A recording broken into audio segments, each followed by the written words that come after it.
Sir John Redwood. Mr. Speaker, the mood outside this House is overwhelming that we should get on with it.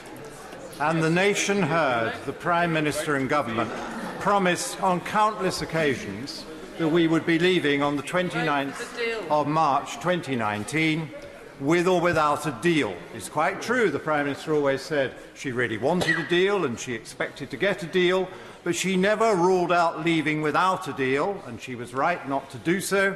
Indeed, for many months she used to say no deal is better than a bad deal, and left open the possibility that what was on offer was so bad that it would be better just to leave.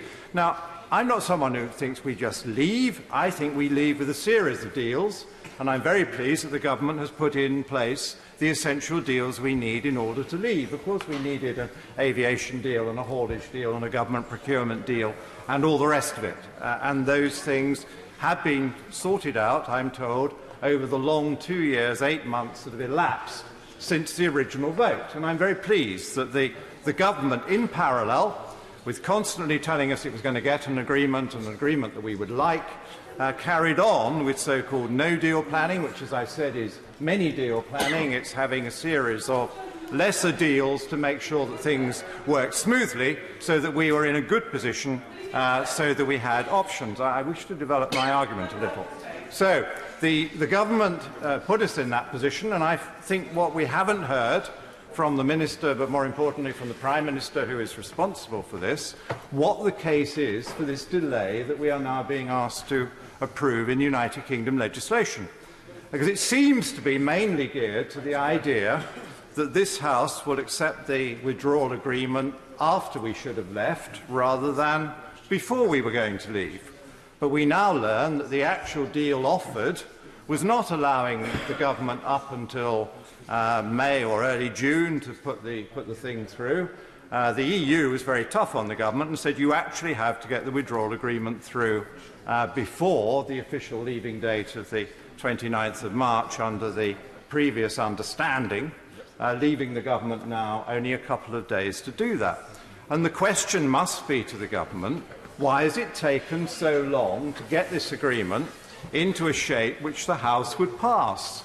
And why have they been so dilatory about presenting or representing this agreement, or even better, why didn't they renegotiate it to get it into a form where it might be worth considering again? Because there is, as the Speaker has rightly posed to the government, the issue of is there any point in constantly bringing the same thing back time and time again when the answer is negative? And the government has not really set out today, in the context of wishing a delay, why suddenly it would be different now that they've left it for so long, and why did they leave it so long if it was so time critical? They've had plenty of months from the original Chequers disaster when they first adumbrated this policy and had mass resignations from the government and the Conservative Party, through to today when, many more resignations later, there is still a considerable reluctance by sections of the governing party to vote for the withdrawal agreement.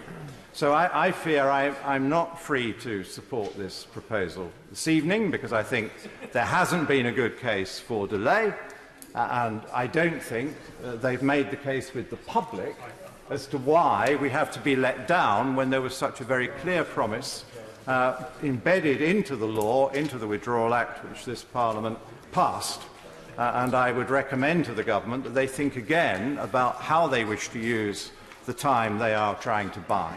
I also have a lot of sympathy with my honourable friend from Stone over the crowning irony of the position the government has placed us in, where they are claiming superior European law to do something that the Leave majority in this country does not want them to do, but they're not so sure of their legal ground that they want this House to actually endorse it, because they know otherwise there might be legal difficulties. But to do it on the very piece of legislation which is taking back control is just almost unbelievable.